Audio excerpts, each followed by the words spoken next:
ఇదిగో మా భాగ్య పురుషుడు కృషించిన మా అంతరి పురుషుడు దినదినం నూతన పరచబడుచున్నాడు. కావున కారణం ఏంటో తెలుసా?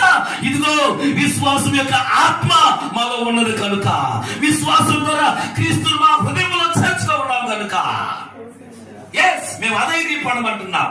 వెళ్ళరా, ఏ విషయంలో అయినా కూడా అధైర్యపడుతున్నావా? అనేక మంది నిన్ను ఒకవేళ అధైర్యపరుస్తున్నాడా? దేవుడు దేవుడు దేవుడు అంటున్నావు. ఇదిగో ఏం దేవుడు అంటే ఏది నీ జీవితంలో చేయరా, ఏం జరగవా, దేవుడు దేవుడు అని చెప్పి అనేక మంది పక్కన వాళ్ళు అపవాది వాళ్ళలో చేరి నిన్ను ధైర్యంగా ఉన్న నిన్ను అధైర్యపరిచే స్థితిలోకి, విశ్వాసంతో నిన్ను అవిశ్వాసంలోకి లాగేస్తున్నారా? ప్రార్థన చేసుకోండి బిడ్డలారా. క్రీస్తు నీ హృదయంలో నివసిస్తానట, నువ్వే విషయంలో కూడా అధైర్యపడబట. పేతురు నీవే అయితే నేను వచ్చేస్తాను ప్రభు అంటే, రా పేతురు అని అన్నప్పుడు బాగానే వస్తా ఉన్నాడు. మధ్యలోకి వచ్చినప్పుడు గాలి కొట్టిందట.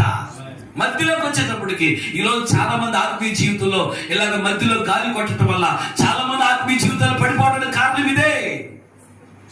కానీ ఇదిగో పేతురు మరలా ప్రభు నన్ను రక్షించని అడిగాడు. అలా అడగలిగితే పేతురు చేపట్టుకునే దేవుడు ఖచ్చితంగా వాళ్ళు చేపట్టుకుంటాడు. ఈరోజు అలా అడగలేక దేవునికి దూరం అయిపోయిన వాళ్ళు ఇదిగో ఆత్మీయ జీవితం కృషించిపోతూ దేవుని యొక్క కార్యాలు పొందుకోలేక, దేవుని ఆశీర్వాదాలు పొందుకోలేక, అద్భుతమైన ఆశ్చర్యమైన కార్యాలు వారి జీవితంలో జరగకుండా ఉండటానికి విశ్వాసంలో బలహీనులైపోయేసి, బలంగా ఉండాల్సిన వాళ్ళు బలహీనులైపోవటం వలన కార్యాలు పొందుకోలేకపోతున్నారు. దేవుడు ఎంత అద్భుతంగా మనతో మాట్లాడాడు. ఒక తీర్మానం చేసుకుందాం.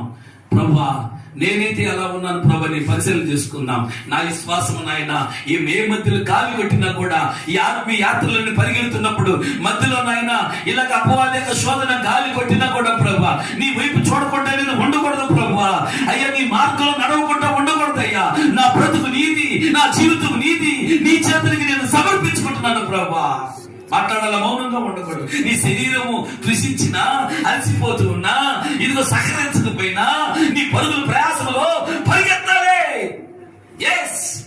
అందుకని మీ ప్రయాస ప్రభువునందు అర్థం కాదని ఎరిగి స్త్రీలను కథల వారును ఎప్పటికీ ఆసక్తి లేవనండి. ఎప్పటికీ ఆసక్తి లేవనండి. ప్రార్థించాలి, మౌనంగా ఉండకూడదు. మౌనంగా ఉండకూడదు, స్వరమితి ప్రార్థించాలి. మనం ప్రభు సమర్పించుకోవాలి. నన్ను నేను వేయపరుచుకుంటున్నానని అంటున్నాడు పౌలు. నన్ను నేను ఖర్చు పెట్టుకుంటున్నాను, నాకు కలిగింది నేను ఖర్చు పెడుతున్నానని అంటున్నాడు. ఈ మాట బిడ్డ, దేవునికి ఇష్టమైన బిడ్డగా నువ్వు ఖర్చు అవ్వాలా, నీకు కలిగింది కూడా దేవుని పరిచయం ఖర్చు పెట్టాలి. ఈ పరిచయం మేము పొందినందుకు అధైర్యపడము అని అంటున్నాడు. ఈ పరిచయం